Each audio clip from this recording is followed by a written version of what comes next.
In 476 AD, a Germanic leader, Odoacer, would permanently depose Romulus Augustulus to put an end to the golden Roman civilization. And history would never be the same.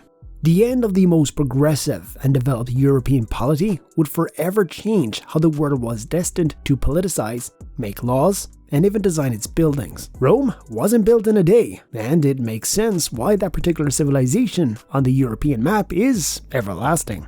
Here's how the Roman culture has influenced our world. First up, justice will be served. If Latin maxims in any law textbook leave you utterly baffled and confused, you have Romans to thank for that. But before that, the very notion of justice today is also a Roman gift. In modern societies, Western and US justice systems are considered to be the most impartial and complex in their understanding.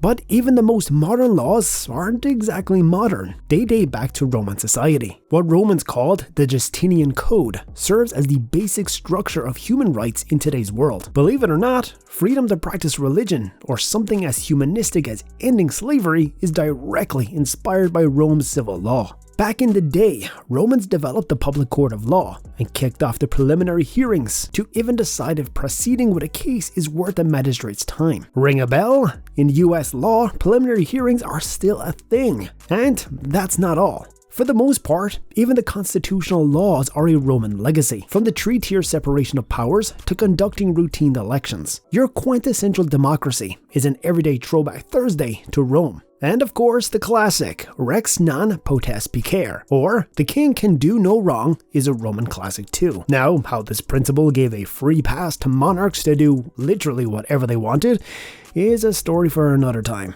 Up next, apartment buildings. Alright, you won't read about nosy next door neighbors and annoying landlords in any history books on the Romans, but the very idea of making apartment complexes is a Roman invention. If you pick a chapter on the civilization population pressures, yep, they had one of those too, you'll most likely read about the insulae, aka apartments. When there was limited space for housing, the government decided to stack houses on top of one another rather than making some outward residences. The ancient map of these settlements shows that there was common staircases for apartment complexes and even a courtyard too. Sounds familiar, right? Very quickly, stacked houses, or insulae, became the solution for housing in Rome. By 450 AD, there were more than 45,000 complexes in the civilization. Yet, Romans lived a very different apartment life than us. Today, even a millionaire would buy a penthouse in New York City. That would cost some serious bucks. But hey, anything for that incredible New York City skyline, right? A Roman would find that idea very stupid. In their city, a rich person would never live in an apartment. And even if they did, there's no way they're taking a higher floor. You see, insulae were reserved for poor citizens in Rome. And if you had the lower floor, you were richer than the rest of the tenants. Third on our list is newspapers. Okay, picture this. You wake up early in the morning. You make a cup of coffee for yourself, you sit on your favorite chair, and you take a run on the internet to check what's happening in this crazy world. You'll see the news on politics, sports, celebrity culture, and whatnot. And if you're a little old school, you'll pick up a newspaper for your news. Again, you've got Romans to thank for that brilliant idea. Sure, Romans can't be attributed with making the first newspaper system in the world. That's a German invention from 1604. But the very first idea of having a public avenue to inform the citizens dates back to Rome's Acta Diurna, or Daily Acts. By 131 BC, you'd find wax slabs in the city. These slabs were inscribed to inform the citizens on any political change, policy making, status on war making, obituary for the dead ones, public events, and so much more. There is no archival proof for the Acta, but very early Roman records show that the government officials would scribe the public Acta to deliver them to local rulers. This ensured that everyone in the empire is well informed about current affairs. After a few days, the slides were archived for the public to access. Essentially, Acta Diurna is just an origin story for modern newspapers.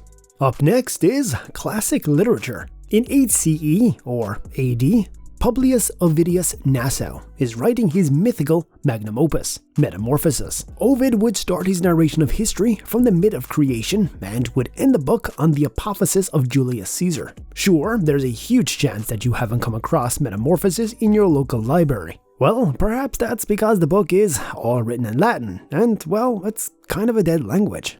But that very same book has inspired the greatest literary authors of all time that you might have read here and there, or you were at least forced to read in English literature AP class. Some well-known names were largely inspired by Ovid's flair for telling myths and legends. Chaucer with his Canterbury Tales, Dante's Divina Commedia, Bernini's sculpture, Apollo and Daphne, and Botticelli's The Birth of Venus. In particular, Roman society inspired Shakespeare enough for him to pen down pieces like Julius Caesar and Antony and Cleopatra. And that's not all. Classical authors also had a lot to do with the development of the language itself. And that's where Latin takes an important role.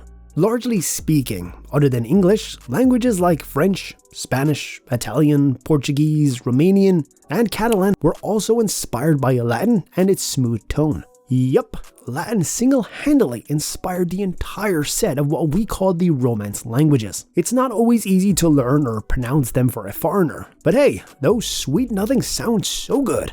Fifth on our list is the legacy of Julius Caesar. Any discussion on the Roman influence on modernism is incomplete without Julius Caesar. You know, the classics attached to this big name. Et tu, Brute, the calendar itself, decisive military strategies, the Shakespearean play and whatnot, that kind of stuff. But as far as history goes, the real game changer was actually Octavian Augustus, Julius's son. Octavian was the first emperor of Rome, and he brought the civilization onto the map. Yet it wasn't the royal title of Augustus that carved the Roman legacy.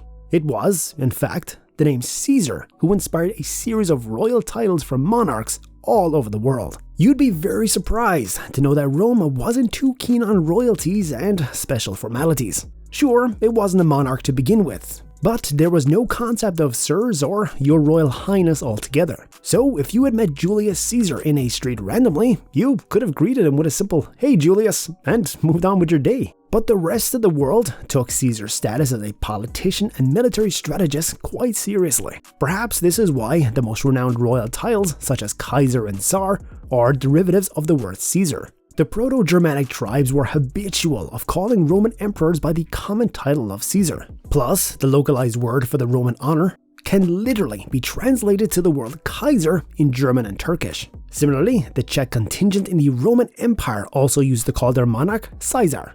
And when linguistics evolved, the Roman emperors also took the title of Tsar, which is essentially a localized word for Caesar.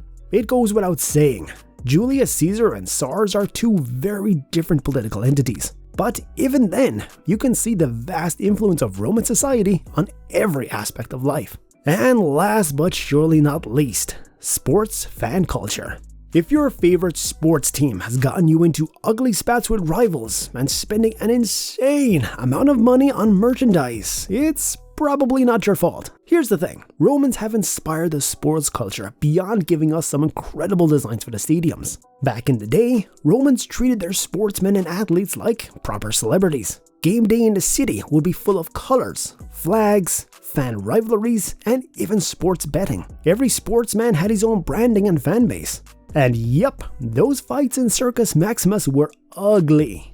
The civilization was a turning point in sporting history. They had turned the physical activity into a branded entertainment and celebrity culture. Sure, Romans didn't take selfies with their favorite athlete, but the fandom was very much active in the stadium. The modern fan-based culture in sports is very reflective of early Roman traditions. Alright, we wouldn't bet on Tom Brady to kill someone on the field, but you get the idea. Next time you feel bad about taking a sports rivalry way too personally, well, you were just doing what the Romans did. So, did we miss any important aspect of Roman culture in our daily life?